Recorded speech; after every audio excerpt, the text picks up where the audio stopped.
Hi, everyone, and thank you very much to Nik Peachey for joining us today. This is the first of a new series, for the LT SIG website.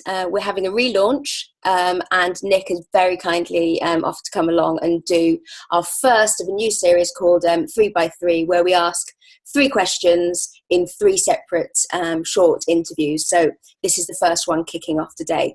Thanks very much, Nik, for joining us.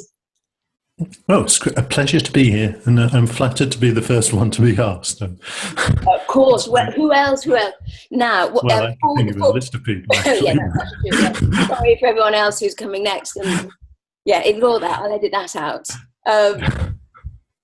First of all, maybe before we start off, maybe just give a short intro into your journey in ELT. Okay, where I am now is I'm a head of learning for an online school called English Up, which teaches students to speak English online using tools like this. Where we're based in, well, we're not based in Brazil. I wish we were based in Brazil. we're actually sort of launched in Brazil, but I'm based in London with the team in London. Teaching Brazilian students, soon opening up in Colombia as well, and sort of hoping to sort of push that global.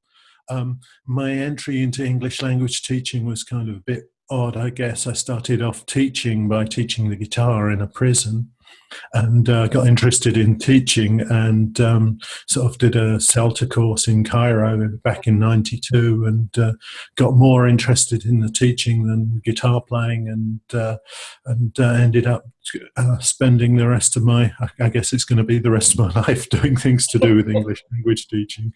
Fantastic. I've been a CELTA trainer and a Delta trainer. I worked freelance for about 7 years doing sort of project management and developing online projects and things like that.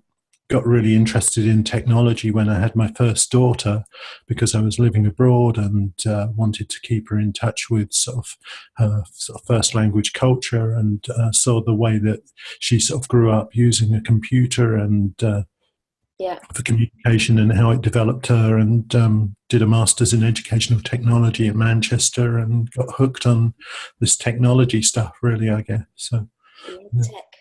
Fantastic. Okay, that's brilliant. What amazing story, though, from the guitar in the prison to where you are now. Yes, it all started in prison. Yeah, I'll be careful how I edit that bit. Yes. All right, let's get started then with question number one. What's your favourite ELT app or book of all time? Is it possible to have just the one? I guess in terms of apps, it probably is. For me, it's just the camera app on my phone, really. Oh. You know, the fact that you can take photographs and make what is almost, TV quality video with a simple mobile phone. For me, coming from the analog era, as I originally did, that's amazing. I find that amazing, and a great tool for use in the classroom. Making videos and with students, or using video for communication, or creating portfolio. There's just so much that you can do with that one app, and that's that really is amazing. I can remember sort of working places where I had to sort of bring in audio cassettes and try and record students, or trying to find pictures in magazines and things like that. It's just so much easier now, and that's fantastic. Yeah. In terms of books, it would probably be a choice of two. It would be Mario Rinvolucri's Challenge to Think, which is a book that I love, and it's one of the few books that's been on my bookshelf like forever. Yeah. Which is a great book. Dig into it if you can. And the other one, again, Mario Rinvolucri, is Once Upon a Time, which is storytelling ideas. Yeah, classic. Which I love as well, but just because I don't know, there's kind of nothing to do with grammar in them. It's just sort of communication and sort of getting involved with the language and really enjoying using it. And that's what I've always found to be important about teaching and learning. Yeah, and stories. Once if you can engage students, learners with the story, you can really teach them anything. Mm-hmm. And it doesn't matter what age they are either. I've done them with adults up to any age. I still love stories. Who doesn't love stories? Yeah. Brilliant. Oh, thanks. Next one. Who has influenced the way that you approach teaching? Um, Strangely enough, this goes back to my guitar learning days when I studied music, because I actually studied music originally and Okay. studied the guitar.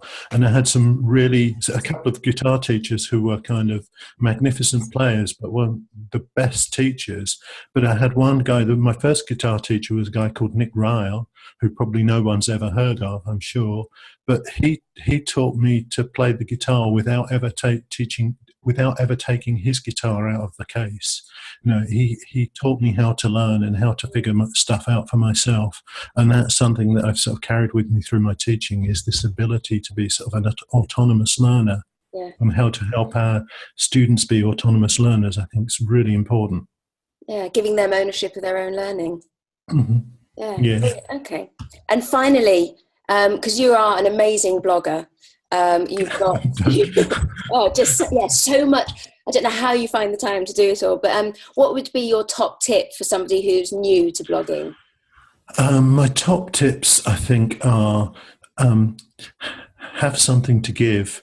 There's a lot of quite negative blogs knocking around. I won't point fingers, but there's a lot of the, what's wrong with ELT, Yeah. and I think we all know what's wrong with ELT.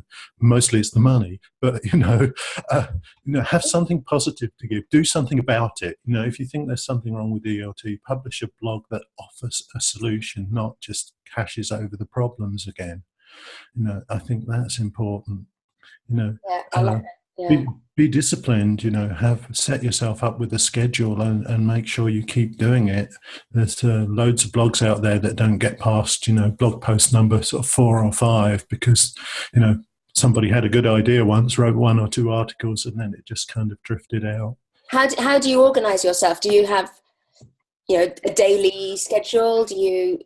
How do you do it? I don't actually. I mean, I get up very early in the morning, and because anything I do blogging-wise now is sort of in addition to sort of my full-time job, which is quite a big full-time job as well. So, I get up at 5 most mornings and, write, I guess, or read. Yeah. Okay. And just keeping in touch with what's happening. All right. Thank you ever so much. We're going to sign off for this short video, and we'll be back for the next one. Thank you. Okay, great. Bye. Bye-bye.